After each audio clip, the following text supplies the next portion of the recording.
আসসালামু আলাইকুম। Welcome to my lesson. আলোচনা করছি ইনফর্মাল গ্রিটিংস অ্যান্ড ফেয়ারওয়েলস, অনানুষ্ঠানিক পরিবেশে অভিবাদন জানানো এবং বিদায় জানানো। ওকে,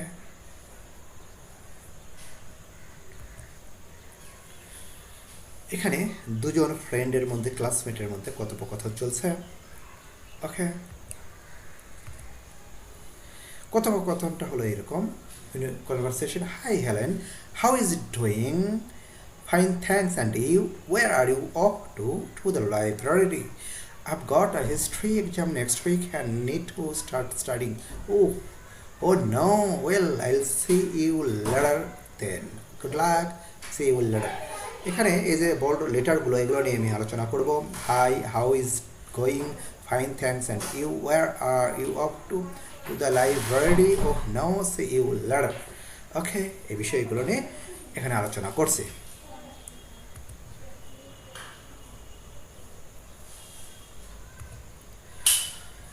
তো হ্যালোটা আমরা ব্যবহার করি। হ্যালো এটা সাধারণত অপরিচিত বা অল্প পরিচিত ব্যক্তিদের ক্ষেত্রে সাক্ষাৎকালীন সময়ে আমরা অপরিচিতি বা অল্প পরিচিতির ক্ষেত্রে এই হ্যালোটা ব্যবহার করতে পারি।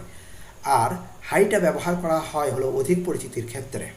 ওকে, এখানে আয়ের উচ্চারণটা একটু বিস্তৃত হয়, যে এটা খুশি বোঝায়। হাই হাই, তার মানে আইটা আর একটু এক্সটেনশন হবে উচ্চারণে, যাতে এটা মজা এবং খুশি সাক্ষাতে ক্ষেত্রে ব্যবহার করা হয়ে থাকে।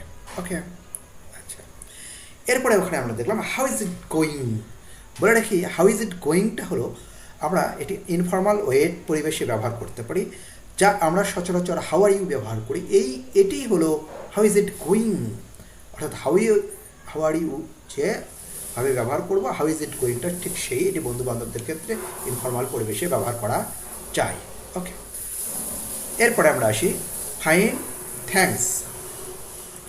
ফাইন থ্যাঙ্কস অ্যান্ড ইউ, ভালো আছি, ধন্যবাদ, আপনি। এই ইউটা হলো যে এটাই হলো মজার বিষয়, যে কাউকে যদি কুশল জিজ্ঞাসা করা হয়, যেমন হাউ আর ইউ, ঠিক আছে, হয়তো জবাব দেওয়া হলো, তাতে ভালো থাকা আর না থাকা হলো নিজের ব্যাপার। তো এর সঙ্গে আমাদের থ্যাঙ্কস কিন্তু যোগ করতে হবে। কেন থ্যাঙ্কস যোগ করব? আমার যে কুশল জিজ্ঞাসা করা হলো আমি কেমন আছি, এর জন্যই সেই প্রশ্নকর্তার কিন্তু কী করে, থ্যাঙ্কসটা ডিজার্ভ করে। এই জন্য আমাদেরকে thanks, thank you so much, very much, এটা কিন্তু অ্যাড করতেই হবে।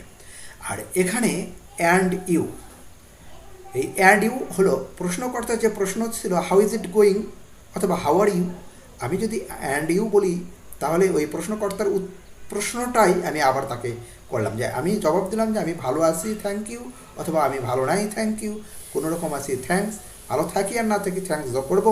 তো অ্যান্ড ইউ যখন আমি বলবো, তার মানে প্রশ্নের কর্তার যে আগের প্রশ্নটা ছিল ওটার সঙ্গে এটা মিলে যাবে। অ্যান্ড ইউ মানে and how are you, and how is it going মানে আপনি কেমন আছেন বা তুমি কেমন আছো। ওকে,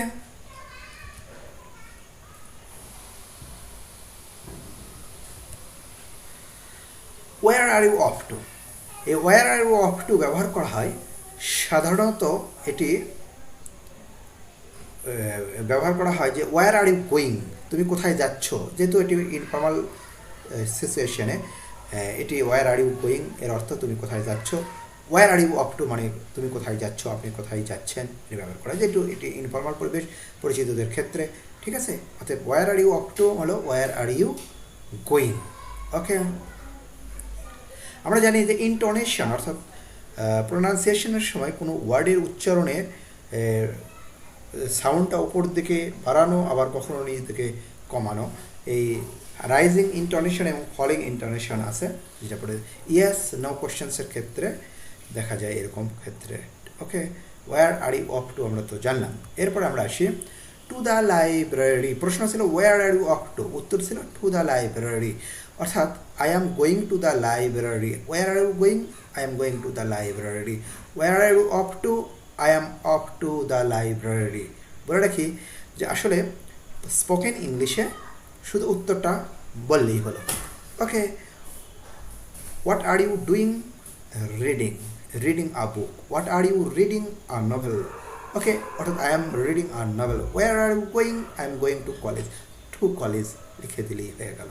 ওকে, অর্থাৎ এটা তো স্পোকেনের ক্ষেত্রে এটা আমাদের বললেই হয়ে গেল। ওকে,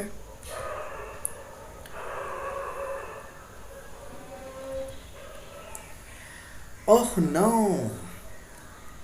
এটি দেখা গেছে যে আগামীকাল তার পরীক্ষা, এই জন্য ওহ নো এই এক্সপ্রেশন দ্বারা তাকে আর কোনো বিরক্ত না করে বরং তাকে সহানুভূতি জানিয়ে যে সে যে ভালো নাই, পরীক্ষা নিয়ে ব্যস্ত, টেনশনে আছে, এই সহানুভূতি দেখানোর জন্য এখানে অহ নো ব্যবহার করা হয়েছে। ওকে, সি ইউ লেটার, এখানে সি ইউ লেটার মানে হলো আগামীকাল দেখা হবে, তাহলে বোঝাই যাচ্ছে যে আগামীকাল দেখা হবে মানে এখন চলে যাচ্ছে। এখানে গুড বাই বলার প্রয়োজন হয়তো পড়েনি, তো গুড বাই না বললেও সি ইউ লেটার মানে হলো গুড বাই, অর্থাৎ বিদায়, আগামীকাল দেখা হবে। সি ইউ লেটার মানে হলো এখনকার মতো বিদায়, আগামীকাল দেখা হবে বা পরে দেখা হবে।